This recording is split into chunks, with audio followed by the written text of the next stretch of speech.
안녕하세요, 김은재입니다. 오늘은 꿈을 이뤄주는 마법의 숫자 1만 시간에 대해서 한번 알아볼게요. 책은 1만 시간의 재발견이라는 책입니다. 부제는 노력은 왜 우리를 배신하는가에 대한 건데요. 이제 이거는 예전에 그 말콤 글래드웰이 아웃라이어에서 누구나 1만 시간만 투자하면 전문가가 될 수 있다, 이거에 대해서 약간 반박하는 내용인 거예요. 누구나 1만 시간을 투자하면 전문가가 될 수 있다고 얘기하고 있지 않아요. 어떻게 해야 전문가가 되냐? 그래서 저는 이 책을 보고 나서 굉장히 희망이 많이 생겼어요. 아, 나도 이 책에서 말한 대로 노력하면 전문가가 될 수 있고 내 꿈을 이룰 수 있겠구나. 그리고요, 저는 정말 이 1만 시간이라는 게 맞는 것 같아요. 왜냐면 저는 부터 작가로 활동을 하면서 작가 모임에 막 나가고 합평 모임에 나가고 이러거든요. 근데 정말 글을 정말 써본 적 없는 친구들이 있어요. 그런 친구들도 진짜 몰입해서 열심히 하다 보면 3년째에는 등단을 하거나 책을 내더라고요. 그래서 그 시간을 환산을 해보면 정말 딱 10,000시간이에요. 말콤 글래드웰이 1만 시간의 법칙에서 10,000시간 정도 하면 누구나 전문가가 된다. 근데 이 책에서는 그걸 반박해요. 근데 저도 여기에 동의해요. 왜냐면 가만 보니까 1만 시간 정도 진짜 몰입해서 열심히 하면 전문가가 되는 게 아니라 전문가의 시작이 되는 거더라고요. 작가로 치면 등단을 하거나 책을 한 권 내는 거예요. 근데 그걸로 이 사람의 뭐 대표작이 되는 경우도 있겠지만 그런 경우는 드물고요. 또 여기서 의식적으로 해야 되는 거죠. 저는 이 책을 보면서 여러 가지 키워드를 접하게 됐거든요. 키워드는 이거예요. 의식적으로 노력해야 된다. 또 뇌는 변한다. 이게 뇌의 가소성이고요. 목적 있게 연습을 해야 된다. 그 다음에 심적 표상을 가져야 된다. 좋은 코치를 만나서 피드백을 받아야 된다. 그러니까 요대로 따라하면 정말 그냥 허송세월하지 않고 내가 연습을 할 때 하더라도 목적 있게 할 수 있는 거예요. 정말 이 책에서 제일 재밌었던 예를 먼저 들려드릴게요. 우리는 대부분 자기 재능을 의심하거든요. 그래서 내가 여기에 재능이 있을까? 아예 없는 것 같아.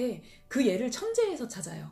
그래서 여기 예에 나온 천재는 누구냐면 파가니니예요. 파가니니는 바이올린 천재로 이런 일화가 되게 유명하잖아요. 바이올린을 켜고 있다가 실 하나가 끊어졌어요. 그랬더니 남은 걸로 능숙하게 또 연주를 해요. 또 실이 끊어져서 이제 두 줄로 연습을 해요. 나머지 한 줄이 또 끊어진 거예요. 한 줄로 막 연습을 해서 사람들이 막 박수를 쳤다는 그런 이야기가 나와요. 근데 이 저자분이 궁금해서 자료를 찾아봤대요. 그랬더니 파가니니는 연주를 잘하는 연주가이기도 했지만 엔터테이너 기질이 너무 풍부해서 쇼맨십이 엄청 뛰어난 사람이었대요. 그래서 이 사람은 애초에 어떤 작곡을 즐겨 했냐면 사랑풍경이라는 곡을 만들어서 맨 높은 줄하고 낮은 줄, 이 두 줄만로만 연주하는 거를 작곡한 경험이 있대요.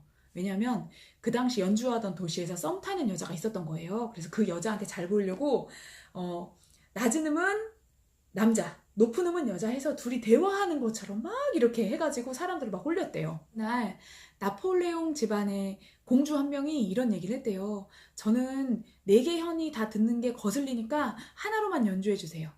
그래서 오케이 해가지고 이 사람이 어떻게 했냐, 엄청나게 연습을 많이 해가지고 4개로 연습을 먼저 한 거예요.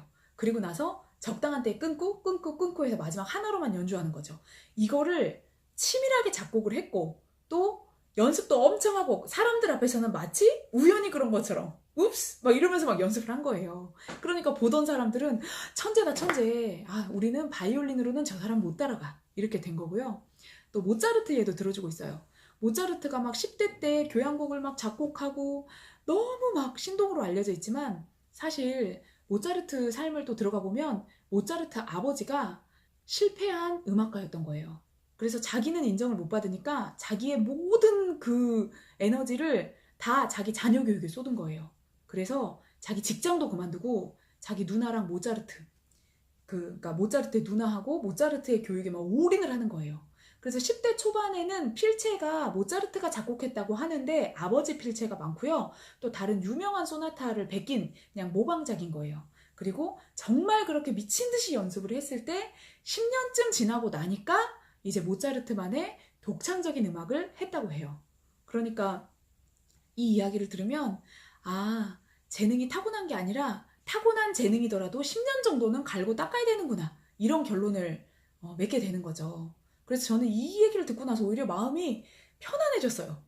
그래, 내가 정말 그냥 내가 눈부신 재능을 가지고 있어서 어느 날 한 번 뭔가 막 글을 썼는데 이게 베스트셀러가 되고 이런 게 아니라 정말 노력을 해서 그렇게 훈련이 되면 나중에 내가 전문가가 될 수 있구나. 지금은 전문가의 초기구나. 이런 생각을 하게 됐어요.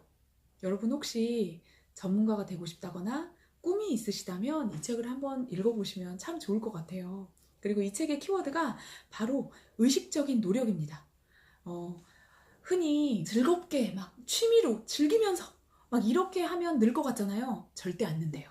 왜냐하면 우리 뇌가 항상성이라는 게 있는 거예요. 그냥 항상 그 상태로만 머무르려고 하는 거예요. 그래서 더 에너지 쓰는 게 귀찮아요.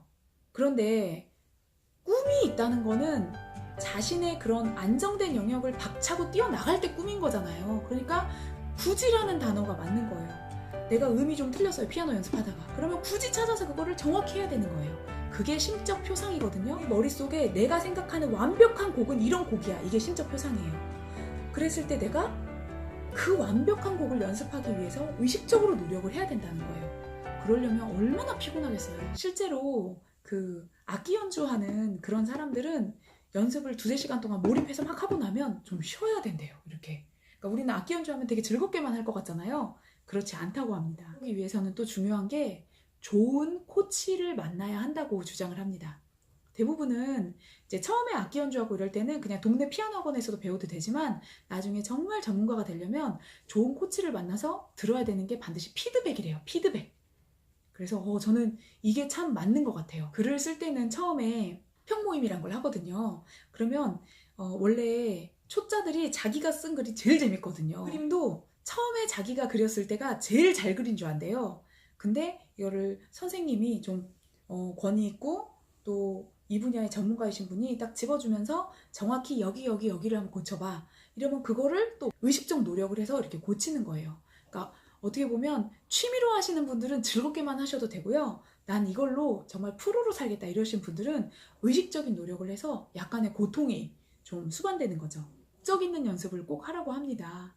여기서 재밌었던 부분은요. 역시나 뇌의 가소성 부분이었어요. 여기는 이제 상당히 많은 페이지를 할애해서 런던의 택시 운전사 이야기를 하거든요. 근데 런던의 택시 운전사 실험은 좀 유명한 실험이어서 또 이 책 저 책에 되게 많이 나와요. 굉장히 복잡한가 봐요. 우리나라 목동도 약간 운전하기가 힘들잖아요. 이게 일방통행이 많고 거기가 그렇대요. 일방통행이 많고 엄청 복잡하대요. 근데 런던의 택시 운전사는 관광객들이 이렇게 얘기를 해도 다 알아듣는데요. 제가 어제 이름이 미음자로 시작하는 무슨 빵집에 모자를 두고 왔는데요. 그 옆에는 무슨 음식점이 있었어요. 이러면 거기까지 데려다 줄 정도로 기억력이 탁월하대요.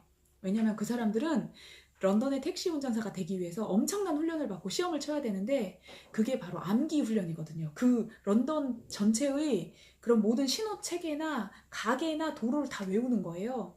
그래서 런던의 택시 운전사의 뇌를 조사해보면 기억력을 관장하는 해마가 굉장히 커져 있대요. 3가지 부류의 뇌가 있는 거예요. 일반인의 뇌하고 그 다음에 런던 택시 운전사를 시험 봤는데 탈락한 사람이랑 그 다음에 런던 택시 운전사를 일하고 있는 사람의 뇌를 측정해보면 탈락한 사람이랑 일반인의 뇌는 비슷하대요. 지금 현재 런던 택시 운전을 하고 있으신 분은 크대요. 그런 거. 그래서 아인슈타인 뇌 중에 어느 특정 부위는 굉장히 고등사고를 하는 부위인데 그 부위의 뇌는 수학자들이나 과학자들은 또 그 부위의 뇌가 커진대요. 이런 것처럼 해보면 우리가 뭔가 열심히 하면 이 뇌 모양이 바뀐다는 거죠. 저는 그 이야기가 참 마음에 들어요. 왜냐하면 내가 뭔가를 계속 하다 보면 어느 날은 글을 잘 쓰게 되는 뇌로 딱 변신을 할 수 있게 되는 거죠. 인간의 뇌는 쓰면 쓸수록 발달한다. 저는 이 이야기가 정말 많이 위안이 됐어요.